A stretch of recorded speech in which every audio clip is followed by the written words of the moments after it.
Story number 77. They would not bow down.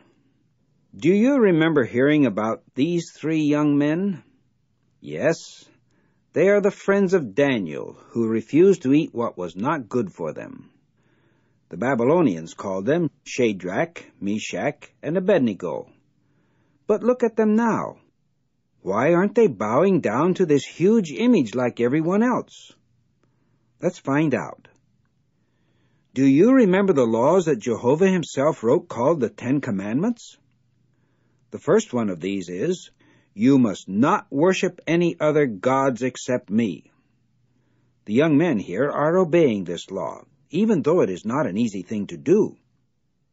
Nebuchadnezzar, the king of Babylon, has called many important people to honor this image that he has set up.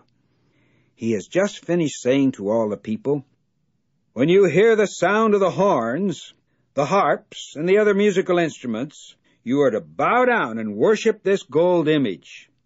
Anyone who does not bow down and worship will be thrown into a burning hot furnace right away." When Nebuchadnezzar learns that Shadrach, Meshach, and Abednego have not bowed down, he is very angry. He has them brought to him. He gives them another chance to bow down. But the young men trust in Jehovah. "Our God, whom we serve, is able to save us," they tell Nebuchadnezzar. "But even if he does not save us, we will not bow down to your image of gold." At hearing this, Nebuchadnezzar is even more angry.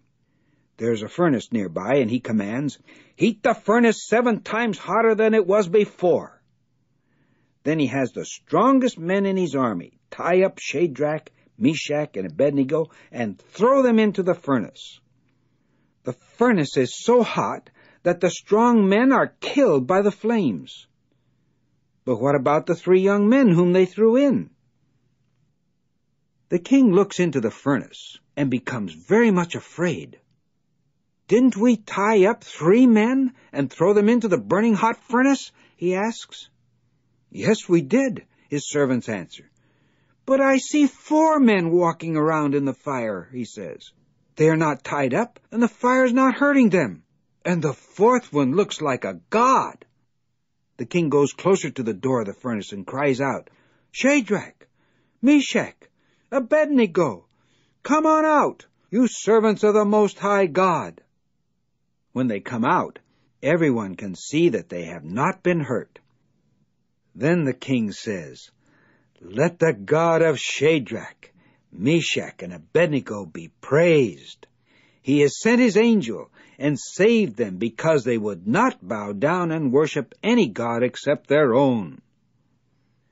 Isn't this a fine example of faithfulness to Jehovah for us to follow?